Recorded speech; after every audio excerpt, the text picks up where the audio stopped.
pertanyaan saya tadi di penjelasannya panjang sekali. Pertanyaan saya, Bapak Ibu semuanya ini kan orang pinter-pinter, apalagi urusan listrik dan sudah bertahun-tahun. Inilah momen Presiden Jokowi tak kuasa melepaskan amarahnya lantaran pemadaman listrik di wilayah Jawa beberapa waktu lalu. Kemarahan Jokowi tumpah saat mengunjungi kantor pusat PT Perusahaan Listrik Negara atau PLN. Kekesalan Jokowi mulai terlihat saat memasuki kantor PLN. Di pintu utama, tampak PLT Dirut PLN, Sri Penny Inten, sudah menanti kedatangan sang presiden. Saat bersalaman, raut muka Jokowi terlihat serius dan tidak melemparkan senyum. Sri Penny Inten yang baru mengisi jabatan pimpinan PLN dalam hitungan hari itu harus menerima letupan kemarahan Jokowi atas pemadaman listrik tersebut. Jokowi mengaku tak habis pikir dengan kondisi ini. Pasalnya, kejadian serupa pernah terjadi pada tahun 2002 lalu.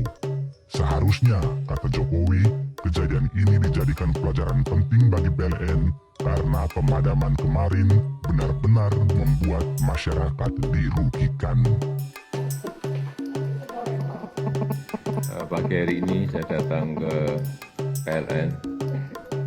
Yang pertama saya ingin mendengar langsung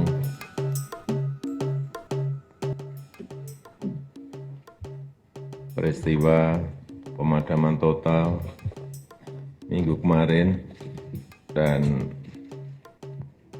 dalam sebuah manajemen besar seperti PLN ini mestinya menurut saya ada tata kelola risiko-risiko yang dihadapi dengan manajemen besar. Tentu saja ada contingency plan, ada backup plan. Pertanyaan saya, kenapa itu tidak bekerja dengan cepat dan dengan baik? Saya tahu peristiwa seperti ini pernah kejadian di tahun 2002, 17 tahun yang lalu untuk Jawa dan Bali. Mestinya itu bisa dipakai sebuah pelajaran kita bersama, jangan sampai kejadian yang sudah pernah terjadi itu kembali terjadi lagi. Kita tahu ini tidak hanya bisa merusak reputasi PLN, tetapi juga banyak hal di luar PLN yang terutama konsumen sangat dirugikan. Pelayanan transportasi umum misalnya juga sangat berbahaya sekali, MRT misalnya. Oleh sebab itu, pagi hari ini saya ingin mendengar langsung, tolong disampaikan yang simpel-simpel saja. Kemudian kalau memang ada hal-hal yang kurang, yang belak-belakan saja, sehingga bisa diselesaikan masalah dan tidak terjadi lagi untuk masa-masa yang akan datang. Saya silakan. Penjelasan panjang lebar yang disampaikan direksi PLN kepada Jokowi pun seakan tak membantu Sri Penny CS untuk mengatasi amarah Jokowi. Bahkan kepala negara tak segan mempertanyakan kapasitas manajemen PLN. Atas nama direksi kami mohon maaf atas kejadian hari Minggu 4 Agustus 2019. Mohon izin Pak Presiden, kami laporkan bahwa pada sistem kelistrikan di Jawa Bali ini terdapat dua sistem, yaitu sistem utara dan sistem selatan, di mana sistem transmisi ini ada masing-masing adalah dua sirkuit. Jadi dua sirkuit di utara dan dua sirkuit di selatan. Jadi ada totalnya adalah 4 sirkuit atau 4 jaringan yang menjadi backbone, yaitu jaringan 500 kV Bapak. Nah, jaringan 500 kV yaitu kalau dari utara adalah Rembang, kemudian Ungaran, Mandirajan, baik Pak. Dan kemudian yang selatan adalah dari Kediri, Pedan, Kasugian, dan kemudian Tasik. Nah, dua-duanya adalah 500 kV, 2 sirkuit. Nah, kemudian yang terjadi pada hari Minggu, posisinya adalah sebagai berikut Pak. Jadi di utara pada titik di jaringan Ungaran Pemalang itu di Kecamatan Gunung Pati terjadi gangguan. Di mana gangguan pertama terjadi pada pukul 11.48 dan kemudian sirkuit yang kedua juga mengalami gangguan. Jadi dua line terjadi gangguan. Nah, kemudian secara otomatis pasokan listrik dari timur ke barat ini dalam rangka efisiensi, Bapak. Jadi pasokan listrik murah itu ditransfer dari timur ke barat. Nah, salah satu mitigasi yang telah dilakukan oleh kami dalam hal ini di RUPTL adalah membangun PLTU yang dalam hal ini murah ada di pusat beban yaitu di wilayah barat.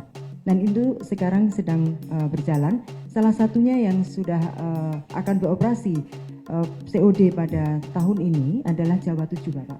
1000 mega akan masuk di tahun 2019 ini dan kemudian 2020 1000 mega lagi. Pada waktu hari Minggu ini sudah menjadi satu rutin, Pak. Hari Minggu itu beban rendah sehingga kami PLN melakukan perbaikan atau pemeliharaan jaringan. Nah, sehingga itu tinggal satu sirkuit saja. Nah, pada waktu pindah dari Ungaran kemudian ke Pedan dan kemudian ke Kasugian dan Tasik, inilah kemudian membuat goncangan di dalam sistem.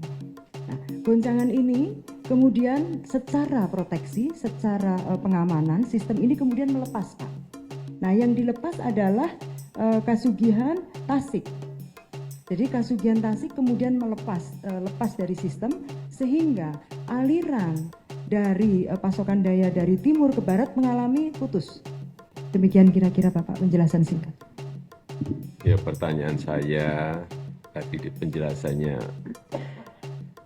panjang sekali. Pertanyaan saya, Bapak Ibu semuanya ini kan orang pinter-pinter apalagi urusan listrik dan sudah bertahun-tahun. Apakah tidak dihitung, apakah tidak dikalkulasi bahwa akan ada kejadian-kejadian sehingga kita tahu sebelumnya. Kalau tahu-tahu drop itu artinya pekerjaan-pekerjaan yang ada tidak dihitung, tidak dikalkulasi. Dan itu betul-betul merugikan kita semuanya. Yang paling penting saya minta perbaiki secepat-cepatnya yang memang dari beberapa wilayah yang belum hidup segera dikejar dengan cara apapun agar segera bisa kembali. Kemudian hal-hal yang menyebabkan peristiwa besar yang terjadi, sekali lagi saya ulang, jangan sampai kejadian lagi. Itu aja permintaan saya.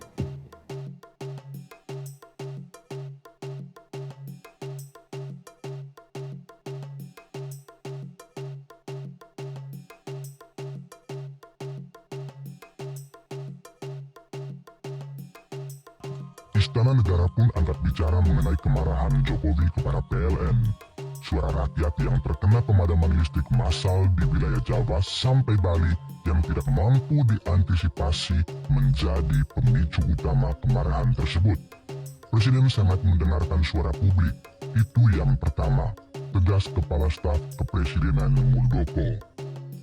Sementara Menteri Koordinator Bidang Kemaritiman dan Investasi, Luhut Binsar Panjaitan bahkan tak memungkiri PLN telah membuat Jokowi kecewa berat karena pemadaman listrik telah membuat aktivitas ekonomi lumpuh.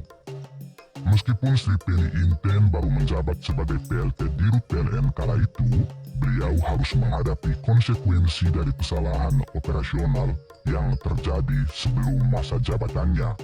Ini juga menunjukkan bahwa PLN sebagai perusahaan vital harus meningkatkan tata kelola dan sistem manajemen krisis agar kejadian seperti itu tidak terulang.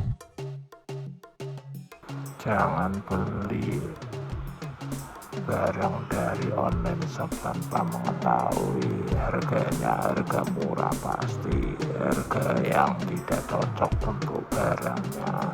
Lihatlah.